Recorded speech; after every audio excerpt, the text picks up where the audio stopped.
With amazing results in this year's Civil Services examination, Study IQ has once again proved that quality can be provided along with affordability. हमारे P2I यानी Prelims to Interview 2025 live batch में you will get 1000+ hours की live classes, 1-to-1 mentorship, daily answer writing practice, success in prelims crash course, 18 books covering all GS subjects, interview guidance program, and the most important, mains residential program where all prelims cleared students will be called to Study IQ campus in Delhi at no additional cost. Batches English, Hindi और English तीनों में available हैं. For any query, call 079-7142-0466. Scan QR code to join now. Study IQ IAS, अब तैयारी हुई affordable. Hello everyone, my name is Warda Khan और मैंने 2023 civil services परीक्षा में ऑल इंडिया रैंक 18 अचीव करी है. ये मेरा सेकंड अटेम्प्ट था पेपर का और सोशियोलॉजी मेरा ऑप्शनल रहा.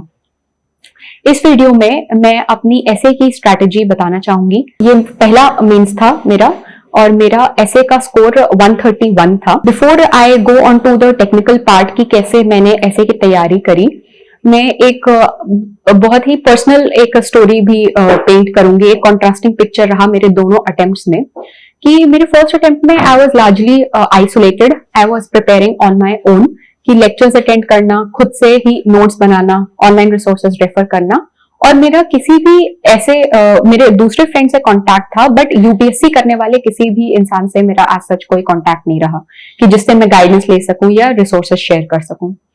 लेकिन मैंने सेकंड अटेम्प्ट में I tried to reverse this nature of mind and I tried to be more outgoing.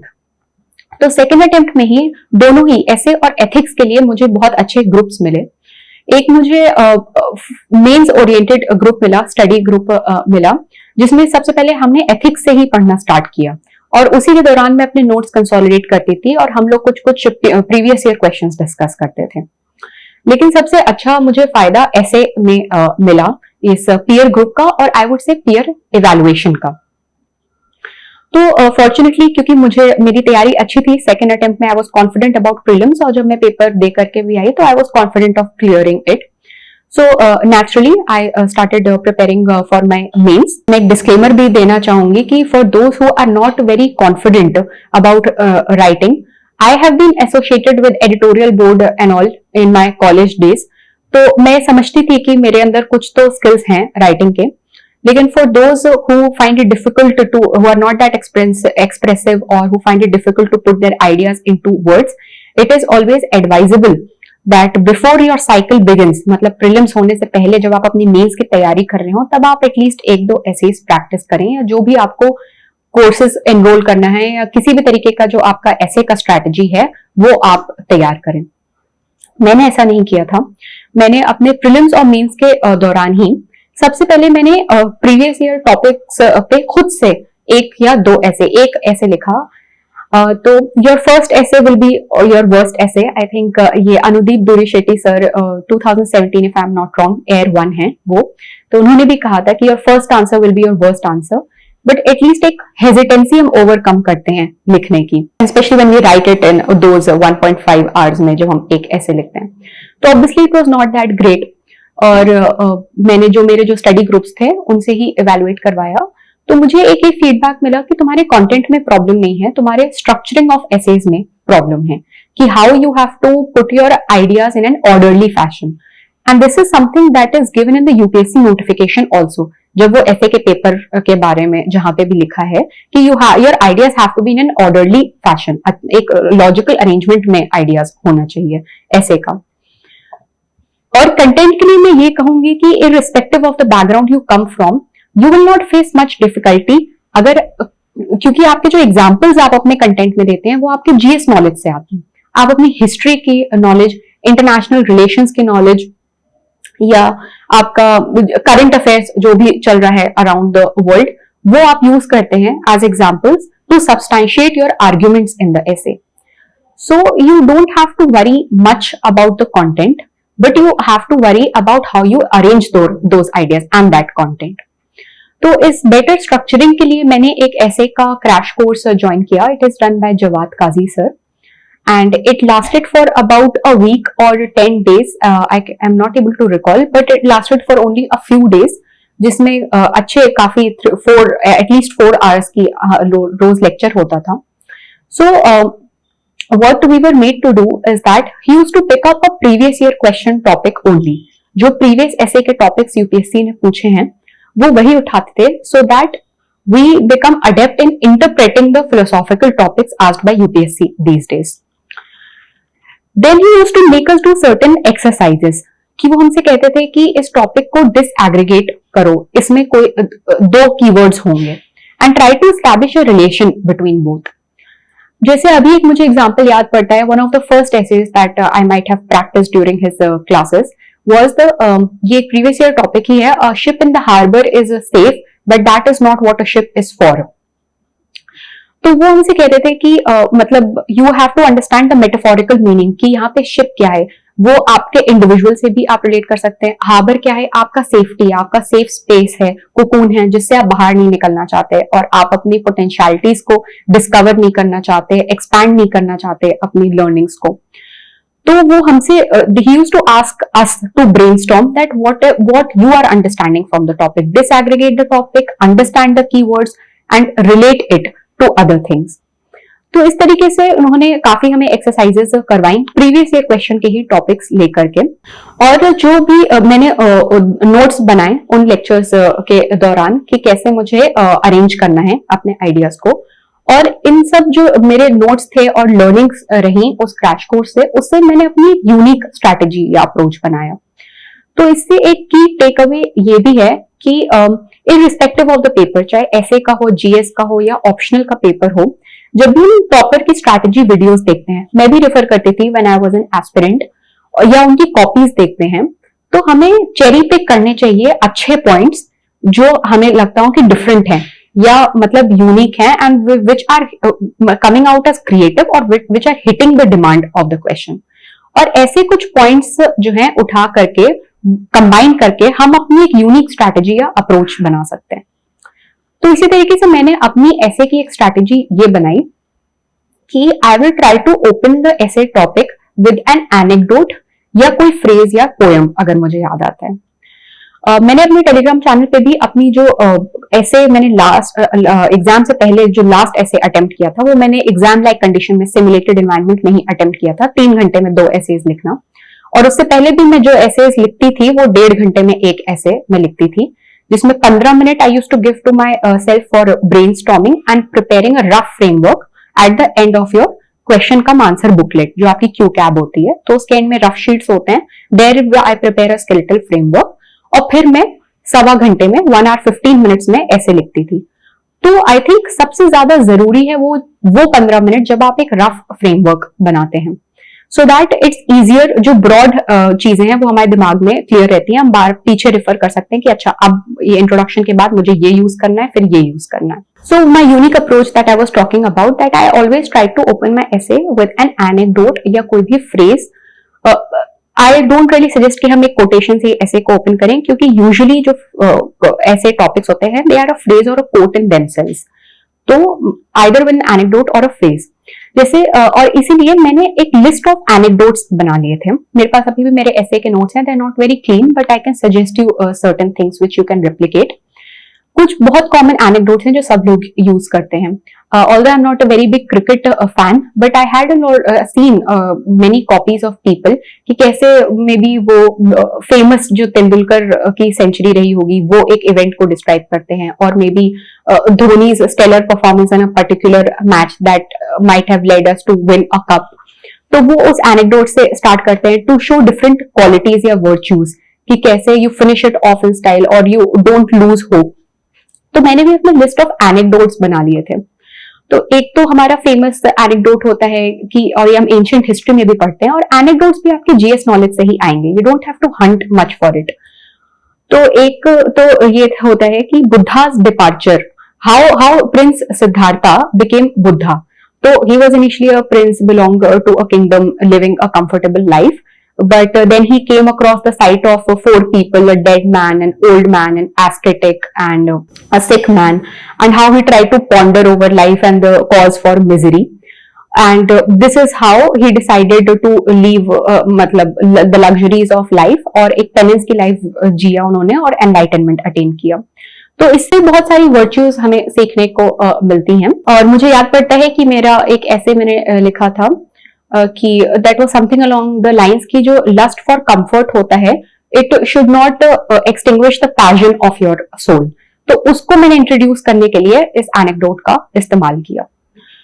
तो इससे मैं एनेक्डोट या फ्रेज से जो है अपना टॉपिक स्टार्ट करती थी। उसके बाद उस एनेक्डोट को मैं रिलेट करती थी टॉपिक से कि आपने एक स्टोरी बता दी, अब ये स्टोरी कैसे जो पूछा है उसको जस्टिफाई करती है। उसके बाद मैं मैक्सिमम दो एग्जाम्पल्स के थ्रू जो है अपनी अंडरस्टैंडिंग ऑफ टॉपिक को सब्सटैंशिएट करने के लिए यूज करती थी।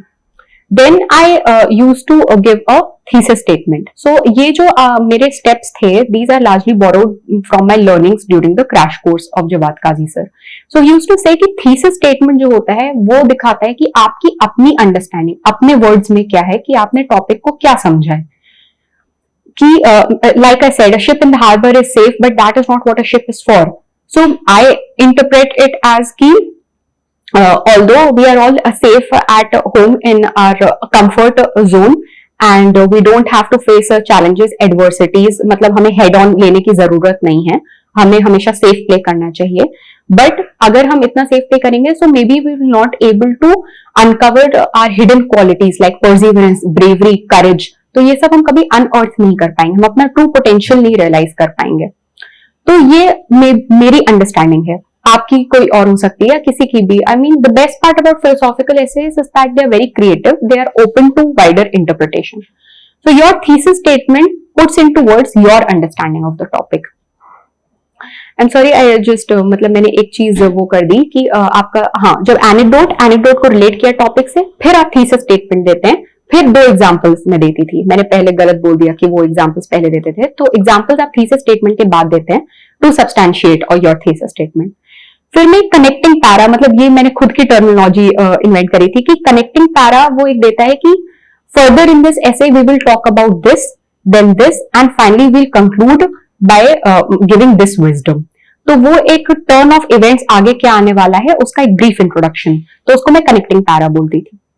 देन कनेक्टिंग पैरा देने के बाद मैं अपने आर्ग्यूमेंट्स देती थी कि क्यों मुझे लगता है कि ये चीज सही है। तो वो आर्ग्यूमेंट्स क्या होते हैं, these are different dimensions of the topic itself, और उसको सब्सटैंशिएट आप करते हैं एग्जांपल से। तो इसीलिए अच्छा, तो ऐसे एनेक्डोट्स की मैंने लिस्ट जैसे बना ली थी। There was this Buddha's journey. इसके अलावा there is another famous incident of Rosa Parks Montgomery incident है जो रेशियल प्रोफाइलिंग पे है, तो उसको भी आप यूज कर सकते हैं। Someone who stood up to racial discrimination, fought for her rights.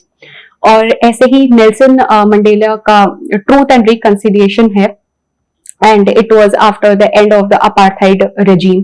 तो वो भी ये दिखाता है, वो आपका मतलब सेंस ऑफ फॉरगिवनेस दिखाता है कि despite being at the receiving end of so much atrocities, he asked the black people to open their hearts and forgive those who were wrong, provided that the perpetrators accepted that they had discriminated against the blacks. तो कुछ virtues हर साल के topics में कुछ अच्छी virtues ही पूछी जाती हैं, करेज हो गया, जस्टिस हो गया। तो आप ऐसे लिस्ट ऑफ एनेक्डोट्स बनाइए और उसे यूज करिए। एक ये तो हो गया एनेक्डोटल इंट्रोडक्शन। और जो मैं फ्रेज या उसकी बात कर रही थी, तो एक एग्जांपल मुझे याद आता है जो मैंने एक्चुअल एग्जाम में अपने यूज किया है। मैंने दो ऐसे होते हैं, तो सेक्शन बी का जो टॉपिक था जिसमें मैंने लिखा था वो ये था कि girls are burdened by restrictions and boys by expectations and both are equally harmful disciplines. It was something along those lines. And I remember कि मैंने एक बुक के इंट्रोडक्शन से उसे स्टार्ट किया था। There is this famous sociologist Nivedita Menon, और उनकी बुक है सीइंग लाइक अ फेमिनिस्ट, जहां पे वो पैरेलल ड्रॉ करती हैं between nude makeup and gendered socialisation. तो all the girls will be able to relate to this कि जब हम न्यूड मेकअप करते हैं, it is a kind of makeup that has to put across the image कि हमने कुछ किया नहीं है and yet we look good. मतलब वो ऐसा एक कॉस्मेटिक आपका रिफर्बिशमेंट है that shouldn't come across as like you put something. तो इसी तरीके से उन्होंने ये पैरेलल ड्रॉ किया था कि जेंडर सोशलाइजेशन कैसे होता है, कि मतलब अपब्रिंगिंग कैसी होती है हमारी सोसाइटी में, कि girls are made to learn certain traits and boys अपने other masculine traits to show कि ये बहुत ही नॉर्मल है, मतलब this is how both the sexes are to be brought up, ठीक है। और ऑल्दो ये एक कॉस्मेटिक रिफर्बिशमेंट ही है जो सोसाइटी ने इम्पोज किया है कि मतलब लड़कियों को रिस्ट्रिक्ट करके रखना है और लड़कों को एक्सपेक्टेड उनको दिखाना है कि उनके ऊपर एक्सपेक्टेशन है, दे आर द प्रोवाइडर, मतलब they are the owner of the family, the breadwinner. Anecdote तो मैं नहीं कहूंगी, बट इस बुक के रेफरेंस से मैंने अपना टॉपिक इंट्रोड्यूस किया था।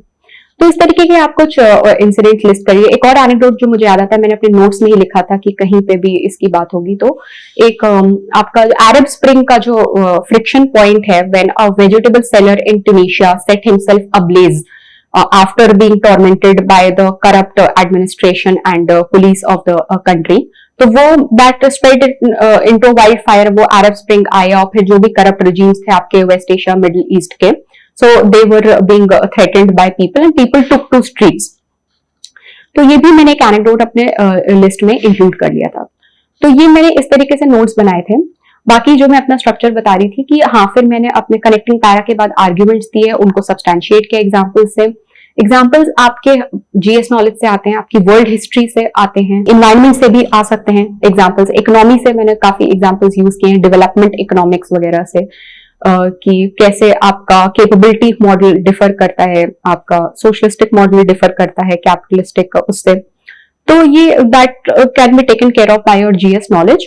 और फिर जब हम कंक्लूजन की तरफ बढ़ते हैं तो मैं एक पेनल्टीमेट कंक्लूजन होता था, कंक्लूड करने से पहले जो एनेक्डोट से मैंने जिस स्टोरी से इंट्रोड्यूस किया था उस स्टोरी का लूप मैं क्लोज करती थी कि पहले मैंने दिखाया कि प्रिंस सिद्धार्था का डिपार्चर हुआ ये वो, और फिर मैं जब कंक्लूड करने से पहले मैं दिखाती थी कि this is how he became Buddha और this is how he learned the virtue that is being asked in the topic.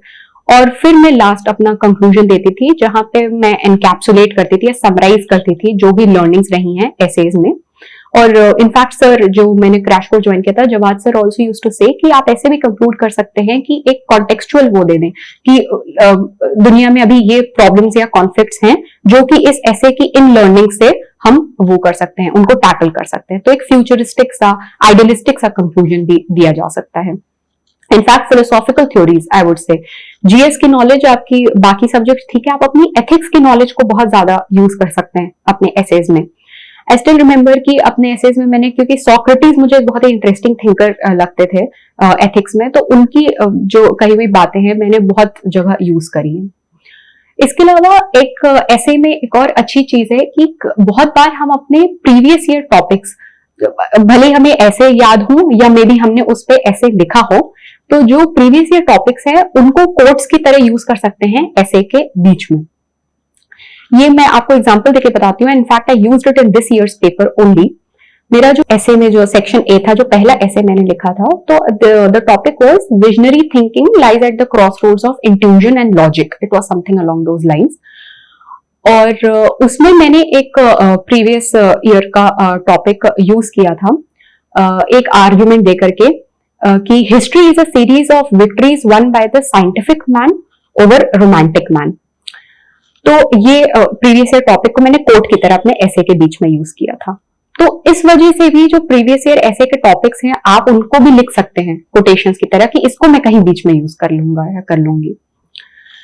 अब ये तो हो गई मेरी ऐसे की जर्नी की मैंने क्रैश कोर्स किया, अपने नोट्स बनाए, प्रीवियस ईयर टॉपिक्स पे एसेज लिखे। Now it's important for the essays to be evaluated also and to get diverse viewpoints from people around you. तो पहले तो मैं essays अपने मैंने कुछ evaluate सर से भी करवाए थे and he used to give a detailed feedback on that over call and by writing down on my copy as well. मतलब वो लिख के PDF भेजते थे कि ये आपको additions या changes करने हैं। इसके बाद after my crash course ended, what I used to do, I was also associated with Understand UPSC community run by Satyam Jain sir, और उनका एक SFG मेल्स का ग्रुप था। इसके अलावा there is another bureaucrat Mudit Jain sir, तो उनका भी एक मेल्स का गाइडेंस ग्रुप था।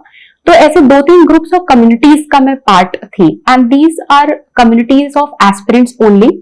Once you are in the cycle it is beneficial for you to be a part of such communities, क्योंकि यहाँ पे आपको रिसोर्सेज भी मिल सकते हैं और एक अच्छा पीयर इवैल्यूएटर्स भी मिल सकते हैं।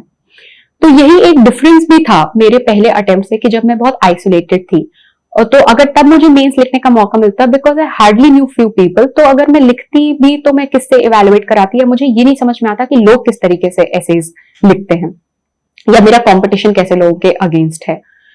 तो सेकेंड अटेम्प्ट में मुझे ऐसी कम्युनिटीज में I was a part of such groups, और उसमें what I used to do कि we used to tie up कि एंड इवन अगर आपने टाई अप नहीं किया किसी के साथ, let's say you pick a partner and say कि आज इस पीवाईक्यू टॉपिक पे both of us will write ऐसे 1.5 आवर्स लेकर के at our home, and then you exchange. तो जब सेम टॉपिक पे होता है तो it becomes easier to evaluate each others ऐसे। And even if you are not able to find a one-to-one partner, you can just post your essay copy in the group and ask anybody to evaluate in their free time and give an honest feedback, a critical analysis. And a lot of times I used to receive good feedback from people. Fortunately, I mean, this is a very happy incident also that I would like to mention here, that when the results came out, another person from the group has also like he got a good score in essay, and he just texted me on a telegram saying that you were the first person who gave a feedback on my essay and analyzed my essay. So he credited me for it, and I felt happy because I was able to contribute to someone's improvement or someone's journey. So this is why I would also like to give a credit to such communities where I met a lot of people. There was this essay partner who was younger to me, so we used to evaluate each other's essay on a regular basis. Unfortunately, he couldn't clear mains. It was his first attempt also, because of many factors, subjectivity and all.